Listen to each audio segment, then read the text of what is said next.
महात्मा बुद्ध एक इंसान जिसने खुद से युद्ध किया। आज से करीब 2600 वर्ष पहले यह दुनिया जैसी आज है वैसी बिल्कुल नहीं थी।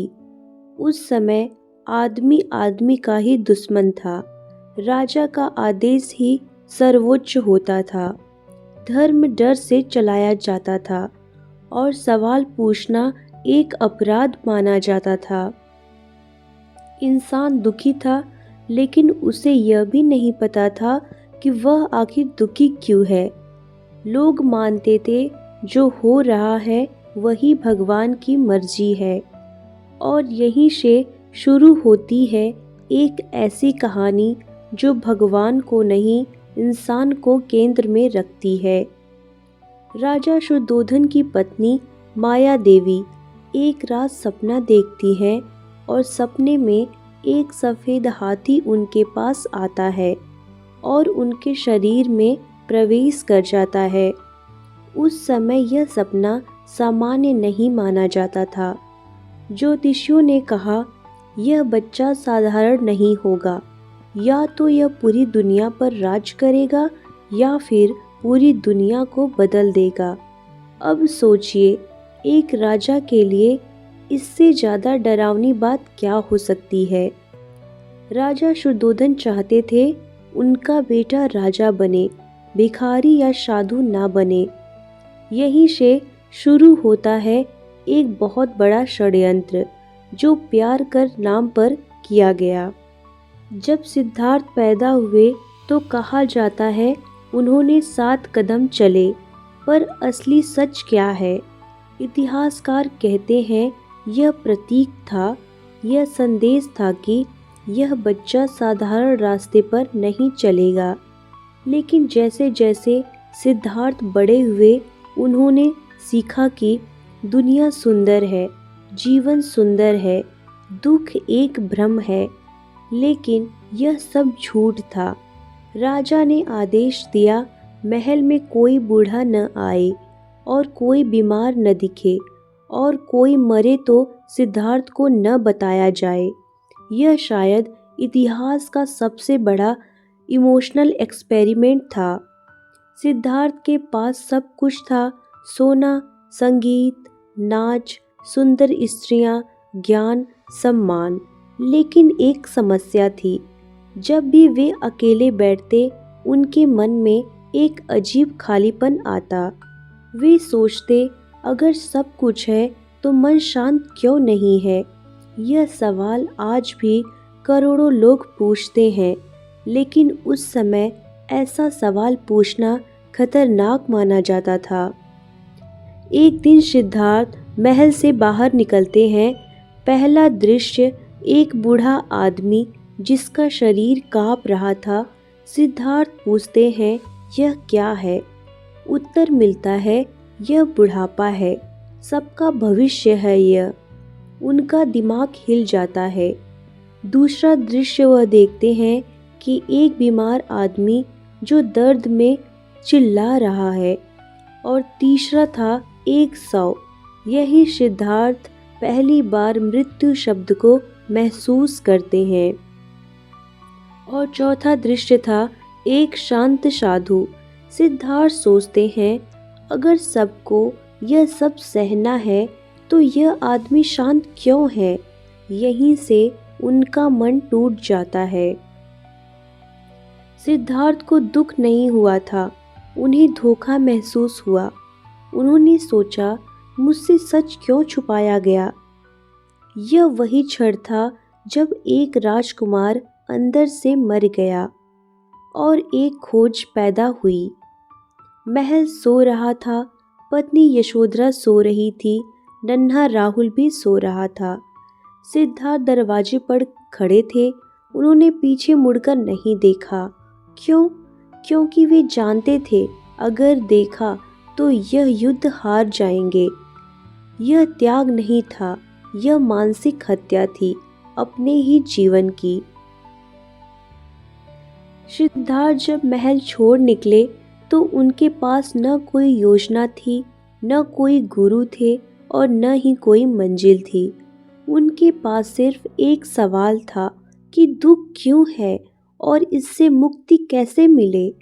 महल के बाहर की दुनिया उन्हें किसी सपने जैसी नहीं लगी, बल्कि बहुत डरावनी थी। यहाँ लोग भूखे थे, गंदगी में रहते थे, बीमार थे और भगवान का नाम लेकर अपना दुख सहते थे। सिद्धार्थ ने पहली बार समझा, दुख किसी पाप की सजा नहीं है, यह जीवन की सच्चाई है। सिद्धार्थ अलग अलग साधुओं से मिले, सब एक ही बात कहते थे, शरीर को कष्ट दो तभी आत्मा शुद्ध होगी। यह बात सुनकर सिद्धार्थ को लगा शायद यही रास्ता है। यहाँ एक बड़ा रहस्य है। उस समय भारत में आत्म पीड़ा को धर्म माना जाता था। जितना ज़्यादा कष्ट उतना ज़्यादा पुण्य। सिद्धार्थ भी इसी श्रम में, इसी भ्रम में वह फंस गए। सिद्धार्थ ने फैसला किया, मैं अपने शरीर को इस हद तक तोड़ दूंगा कि सच सामने आ जाए। अब ध्यान से सुनिए, क्योंकि यह हिस्सा सिर्फ इतिहास नहीं, मानव सहनशक्ति की सीमा है। उन्होंने दिन में सिर्फ एक दाना चावल खाना शुरू किया, कई दिनों तक पानी नहीं पिया, सांस रोककर ध्यान किया, धूप, ठंड, बारिश कुछ नहीं छोड़ा। इतिहास में लिखा है, उनकी त्वचा हड्डियों से चिपक गई थी। जब वे पेट छूते तो रीढ़ महसूस होती। यह साधना नहीं थी, यह धीरे धीरे आत्महत्या थी। 6 साल बीत गया, हाँ पूरे 6 साल। 6 साल तक उन्होंने अपने शरीर को दुश्मन की तरह ट्रीट किया। लेकिन एक अजीब बात हुई, उनका शरीर तो टूट गया पर मन शांत नहीं हुआ। वे भीतर से चिल्लाए, अगर यही रास्ता है तो सच अब तक क्यों नहीं मिला। यहीं से शुरू होता है बुद्ध के जीवन का सबसे बड़ा इंटरनल कॉन्फ्लिक्ट। एक दिन सिद्धार्थ ध्यान में बैठे थे।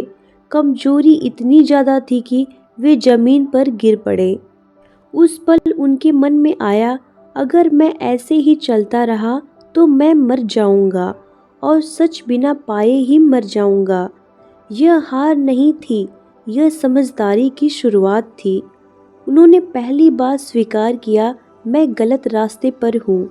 इतिहास में यह बहुत कम बताया जाता है कि बुद्ध बनने से पहले सिद्धार्थ ने गलती मानी थी। एक गांव की लड़की, जिसे इतिहास में सुजाता कहा जाता है, सिद्धार्थ को देखती है। हड्डियों का ढांचा, आँखों में आग, शरीर में जान नहीं। वह उन्हें दूध चावल का कटोरा देती है और यही सबसे बड़ा विवाद शुरू होता है। बाकी साधु कहते हैं, तुमने तपस्या तोड़ दी, तुम असफल हो गए। लेकिन सिद्धार्थ उस दूध को पी लेते हैं। यह दूध नहीं था, यह मध्यम मार्ग की पहली घोषणा थी। सिद्धार्थ को अचानक एक बात समझ में आती है, सुख में डूबना भी गलत है और शरीर को मारना भी गलत है। यही जन्म लेता है मध्यम मार्ग। यह विचार आज भी दुनिया के लिए सबसे खतरनाक विचारों में से एक है। क्यों? क्योंकि यह कहता है अत्याचार भी गलत है और अंधभोग भी गलत है। यह विचार हर चरमपंथ के खिलाफ है। जिन साधुओं ने 6 साल तक सिद्धार्थ को गुरु माना था, वे सब चले गए। उन्होंने कहा, तुम कमज़ोर हो गए। अब सिद्धार्थ अकेले थे। न शरीर में ताकत थी, न साथ में कोई था और ना ही भरोसा था और ना ही कोई सहारा था। बस एक जिद थी, अब पीछे नहीं हटूंगा। यहीं से वे असली योद्धा बनते हैं। एक दिन सिद्धार्थ एक पेड़ के नीचे बैठे। यह कोई साधारण पेड़ नहीं था। यह वही पेड़ है जिसे बाद में बोधि वृक्ष कहा गया। उन्होंने जमीन को छुआ और मन में कहा, या तो मैं आज सच जानूंगा या इसी शरीर को छोड़ दूंगा। यह चुनौती किसी देवता को नहीं, यह चुनौती उन्होंने खुद को दी। लोग समझते हैं ज्ञान अचानक से मिल गया, लेकिन ऐसा नहीं था। अब शुरू होना था डर का हमला, इच्छाओं का हमला, अहंकार का हमला तथा मृत्यु का डर, जिसे बाद में मार का प्रलोभन भी कहा गया। यह कोई राक्षस नहीं था, यह मानव मन का सबसे बड़ा गहरा अंधेरा था।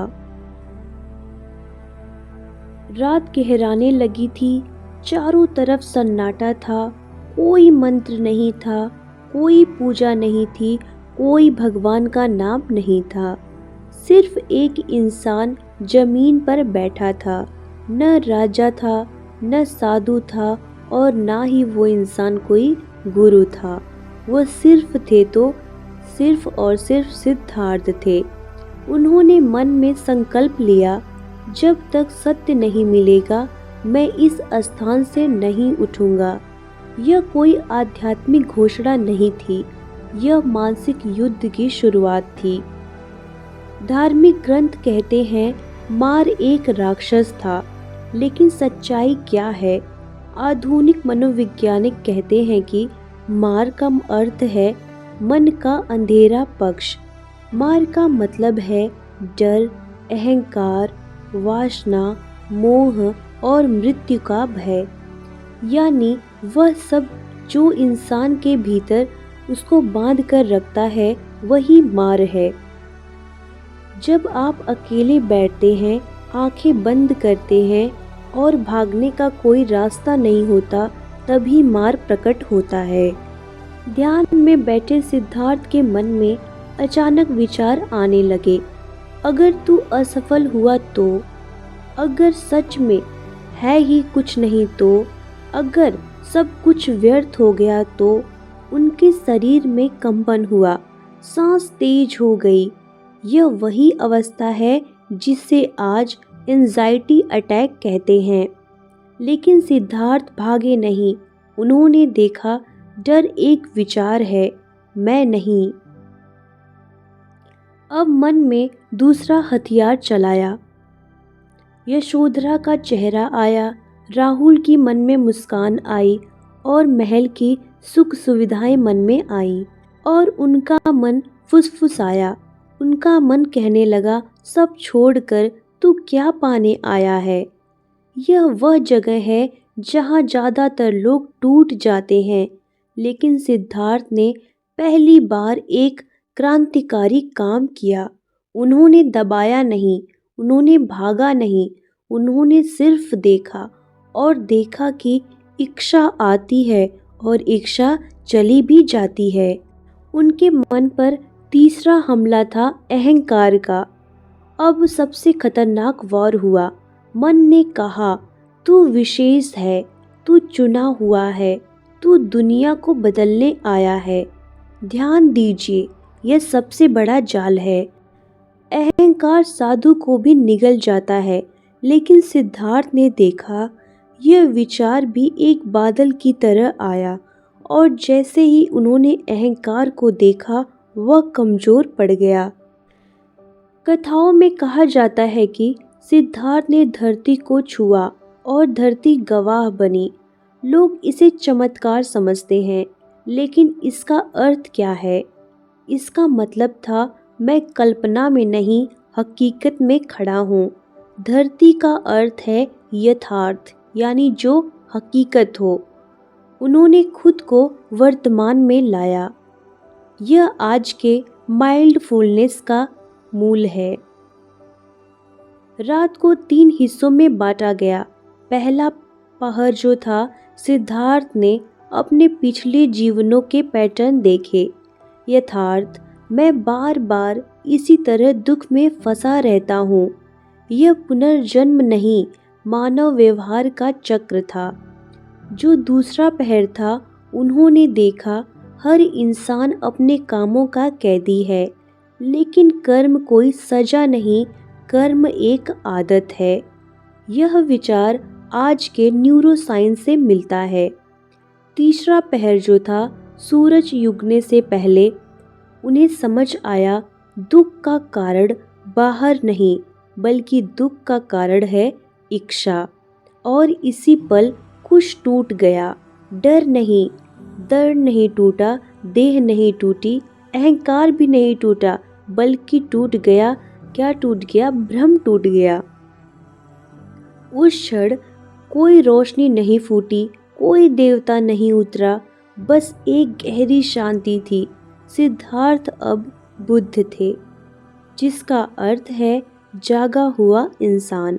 बुद्ध कोई भगवान नहीं बने, वे नींद से जागे।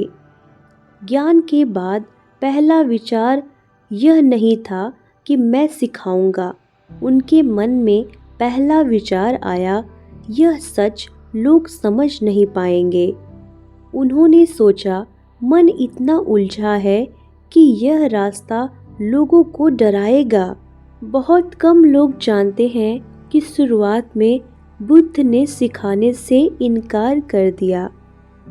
कथाएं कहती हैं देवताओं ने अनुरोध किया, लेकिन सच्चाई, वह आवाज बुद्ध के भीतर से आई। अगर एक भी इंसान दुख से बाहर निकल सके तो यह पर्याप्त है। यहीं से बुद्ध ने बोलने का निर्णय लिया। बुद्ध ने देखा, दुख कोई दुर्घटना नहीं, यह एक प्रक्रिया है। और इस प्रक्रिया को उन्होंने 4 हिस्सों में समझा। पहला हिस्सा था दुख है, दूसरा था कि दुख का कारण भी है, तीसरा है दुख का अंत संभव है, और चौथा है एक रास्ता है। यह दर्शन नहीं बल्कि मानव मन का नक्शा था। ज्ञान मिलने के बाद बुद्ध तुरंत बोलने नहीं लगे। वे कई दिनों तक चुपचाप बैठे रहे। लेकिन चुपचाप क्यों बैठे रहे?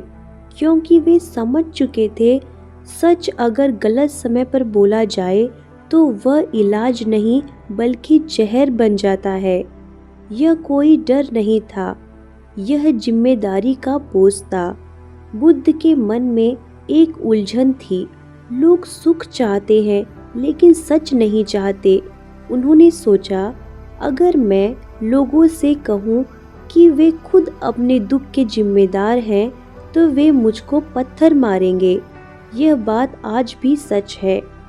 कहा जाता है बुद्ध अपने पुराने 5 साथियों से मिलने गए।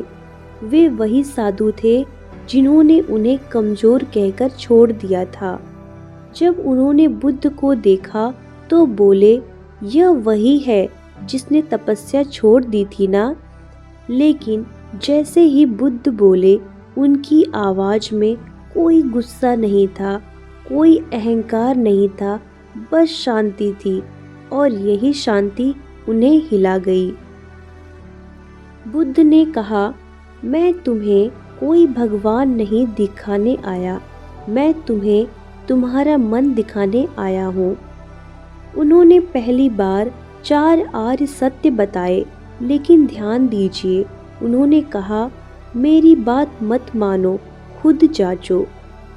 यह उस समय क्रांतिकारी और खतरनाक था, क्योंकि उस समय धर्म का मतलब था बिना सवाल मान जाओ। बुद्ध ने कहा, कोई ऊंचा या नीचा नहीं होता, जन्म से नहीं होता, बल्कि वह कर्म से होता है। यह बात सीधे सीधे जाति व्यवस्था पर हमला थी। ब्राह्मणों ने कहा, अगर हर कोई खुद सोचने लगा तो हमारी सत्ता खत्म हो जाएगी। और सच में बुद्ध का डर यही था।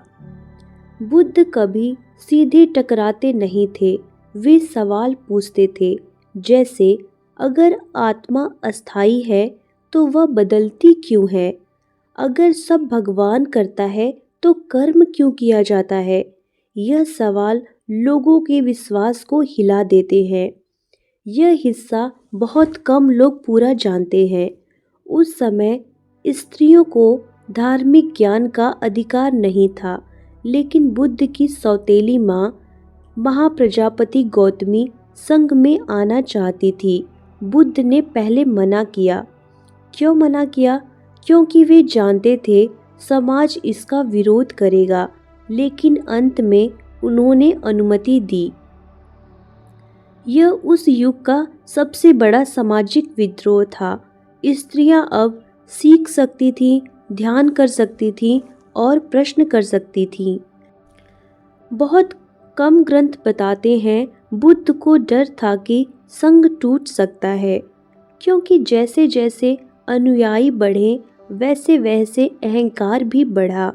बुद्ध ने कई बार कहा, मेरे नाम पर कुछ मत बनाना, लेकिन इंसान यही करता है। कई राजा बुद्ध के अनुयायी बने, लेकिन बुद्ध ने कभी सत्ता नहीं ली। उन्होंने कहा, सत्ता और सच एक साथ नहीं चलते। यह बात आज भी राजनीति को डराती है। कई बार लोग सवाल पूछते हैं, ईश्वर है या नहीं, आत्मा अमर है या नहीं। बुद्ध चुप रहते। लोग सोचते शायद उन्हें पता नहीं है, लेकिन सच्चाई वे जानते थे। कुछ सवाल दुख कम नहीं करते, बल्कि अहंकार को बढ़ाते हैं। इसलिए उन्होंने मौन को चुना।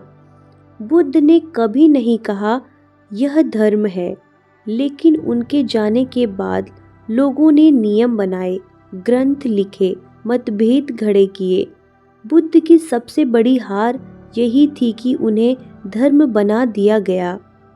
बुद्ध ने कहा था, मेरी बात को पत्थर की लकीर मत बनाना, लेकिन इंसान ने उन्हें मूर्ति बना दिया और शायद यहीं से बुद्ध फिर हार गए। बुद्ध अब बूढ़े हो चुके थे। उम्र लगभग 80 वर्ष हो गई थी। शरीर कमजोर था, पैरों में दर्द रहता था, कई बार चलने में सहारा लेना पड़ता था, लेकिन मन वैसा ही शांत था जैसे बोधि वृक्ष के नीचे था। वे जानते थे शरीर का अंत निश्चित है, लेकिन जागरण का नहीं। बुद्ध लगातार चलते रहे, गांव से गांव, नगर से नगर।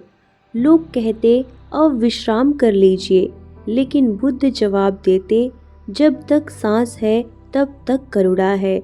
यह कोई महिमा नहीं थी, यह कर्तव्य बोध था। यह हिस्सा सबसे ज़्यादा रहस्यमयी और विवादित है।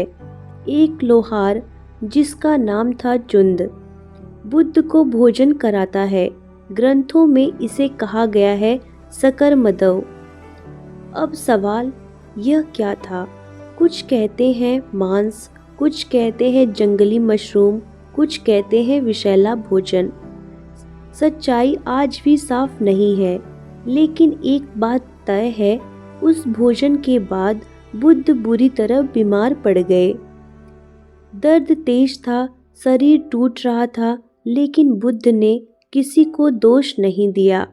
उन्होंने चुंद से कहा, तुम्हारा कोई दोष नहीं, इससे बड़ा पुण्य तुम्हें कभी नहीं मिलेगा। सोचिए, मृत्यु के सामने खड़ा इंसान दूसरे को दोष न दे, यह कौन सी चेतना है? इतिहासकारों में इस पर बहस है। कुछ मानते हैं भोजन विषैला था, जानबूझकर या अनजाने में, लेकिन बुद्ध का दृष्टिकोण अलग था। कारण ढूंढने से दुख खत्म नहीं होता। उनके लिए मृत्यु भी एक प्रक्रिया थी। बुद्ध कुशीनगर पहुँचे। 2 साल वृक्ष के नीचे वह लेट गए। उन्होंने अपना सिर उत्तर दिशा में रखा। यह कोई धार्मिक नियम नहीं था, यह सचेत विदा थी। उनके शिष्य रो रहे थे, आनंद टूट चुके थे। उन्होंने पूछा, अब हमारा मार्गदर्शक कौन करेगा? बुद्ध ने कहा, तुम स्वयं अपने दीपक बनो। यह आखिरी नहीं, सबसे बड़ा उपदेश था। बुद्ध ने कहा, सब कुछ अनित्य है, सावधान रहो, जागते रहो। उन्होंने यह नहीं कहा मुझे मानो, उन्होंने कहा सच को जियो। जब बुद्ध ने शरीर को छोड़ा तो कोई चमत्कार नहीं हुआ, कोई रोशनी नहीं, कोई आकाशवाणी नहीं, बस एक शांत अंत था। यही बुद्ध का सबसे बड़ा संदेश था। मृत्यु भी एक घटना है, डर नहीं। बुद्ध के जाने के बाद उनकी बातों को संग्रहित किया गया, लेकिन साथ ही उन्हें धर्म बना दिया गया। मूर्ति बनाई गई, नियम बनाए गए, मतभेद हुए और सत्ता बनाई गई। वह सब जिससे बुद्ध डरते थे। बुद्ध ने जो सिखाया आज उसका बहुत कम हिस्सा जिया जाता है। लोग बुद्ध को पूजा करते हैं लेकिन उनके मन को नहीं देखते। यही बुद्ध की सबसे बड़ी विफलता और सबसे बड़ी चेतावनी है, क्योंकि बुद्ध कहते हैं तुम्हें बचाने कोई नहीं आएगा, तुम खुद जिम्मेदार हो। यह विचार हर सत्ता को डराता है। बुद्ध कोई धर्म नहीं थे, वे एक प्रयोग थे, एक ऐसा प्रयोग जो आज भी हर इंसान के सामने खुला है। लेकिन सवाल वही है, क्या हम सच में जागना चाहते हैं? यह कहानी बुद्ध की नहीं थी, यह कहानी आपकी और मेरी है।